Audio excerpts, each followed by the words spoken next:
Hi guys, as you can see, today we're going to be looking at hyperbola or hyperbole and circle equations.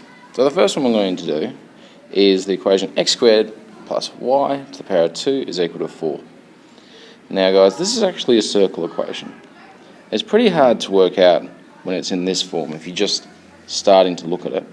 So what I'm going to do is, I'm going to grab this equation, I'm going to rewrite it, and I'm going to rearrange it.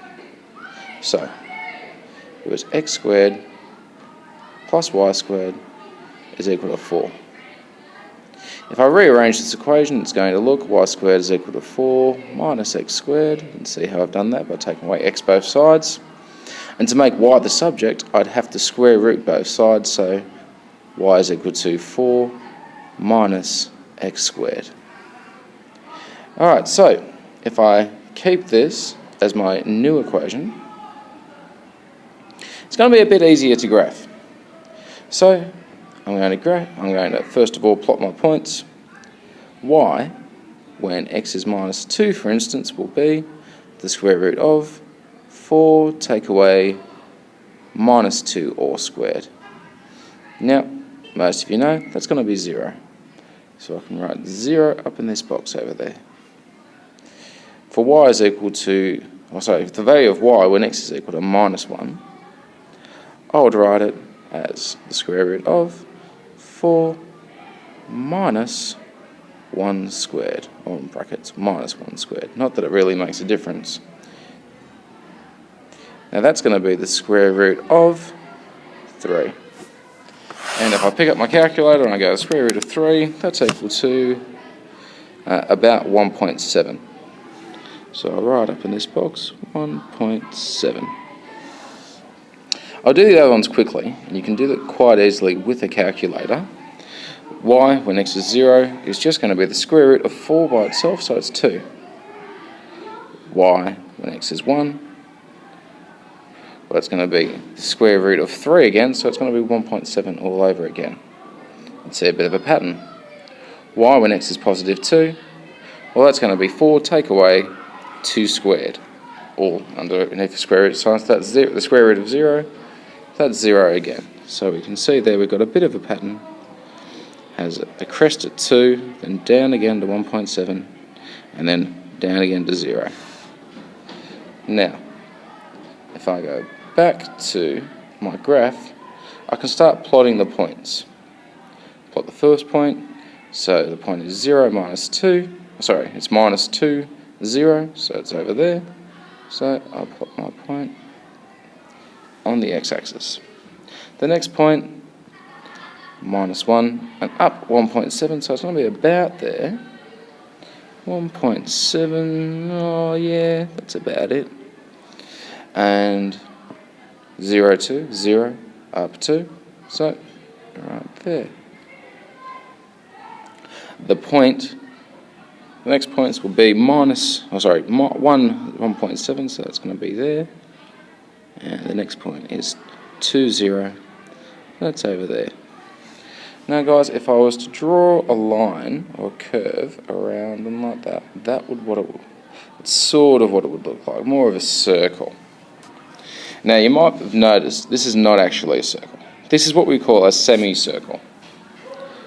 The reason why we have a semicircle is if I was to draw your attention back over to here, and if I focus on the work that I did over here, going from here to here, I made one mistake.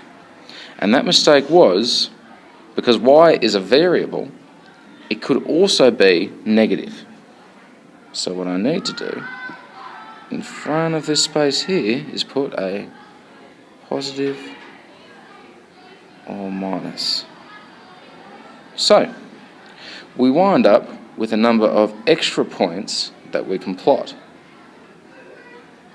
And they're going to be mirror images from here down to there, from here down to there, from here down to there, from here, and it just stays on that point. So we end up with the points minus 1 down negative 1.7, so it's going to be about there. And then we go to the point 0 minus 2, so It's about it. Then we go to the point 1 minus 1.7, so it's going to be about there. And so if we curve it around there, we have this nice looking circle. Alright guys, so I'm just going to graph now for you this hyperbole. The hyperbole is y is equal to 2 over x. In this case, this is what we call an inversely proportional function. X is inversely proportional to y, which means as x gets larger, y will get smaller. The first thing that we do, as usual, is we start with our points. Now y, when x is equal to minus 2, is going to be 2 over minus 2, which is minus 1. So I can put minus 1 in this table up here. You can see I've got different values for x as I have had before. I'll worry about those a bit later. I'll just do y when x is equal to minus 1, and that's going to be 2 over minus 1, which is minus 2. So I'll put minus 2 up there. For y when x is 0, the answer, well, we have the value 2 over 0, which is impossible. An imp. So I might just write a line going through there. For y when x is equal to 1, it's 2 over 1, which we can just say straight away is 2. For y when x is 2, it's going to be 2 over 2, which is 1. So write 1 there, 2 there. Now guys, I'm just going to get my calculator out and fill out the missing values.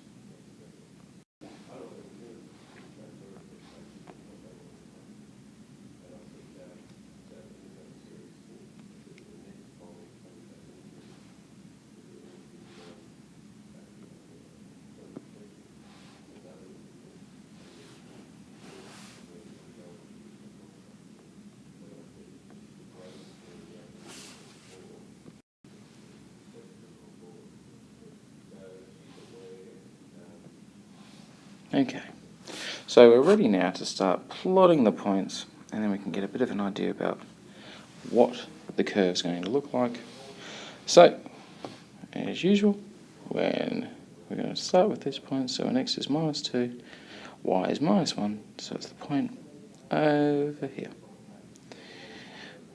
Now at this point, when x is minus 1.5, y will be minus 1.33, so it's going a bit further that way, so it's about there-ish. At the point minus 1, minus 2, back 1, down 2, you can see it's gone down a bit more. And guys, it's impossible to graph it right on the base here because I don't have minus 4, but it would go back a half, down all the way here. Now the way that this curve is going to look is a bit like this.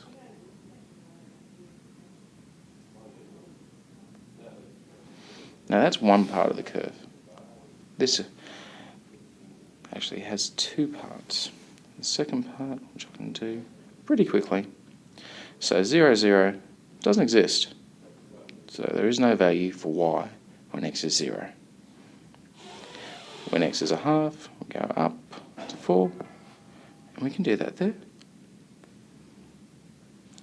When x is equal to 1, it's 2 over 1, which is 2, so that's right there.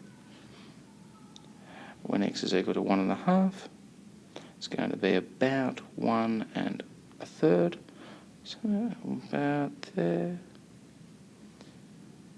When x is equal to 2, it's going to be 2 over 2, 2, 1. That point there. Now guys, if you want to play it safe, you can think about what y is going to be when x is 3. Now that's going to be 2 over 3, So 2/3 is about 0.6, so 2/3 the way up there. So it's a curve that goes down like that. So it's a bit different. You can see here, as x approaches 0, y approaches infinity. It never crosses over the y-axis. And you can see here, from the negatives, as x approaches 0, y approaches infinity. And if we think about it as y approaches 0, x approaches infinity.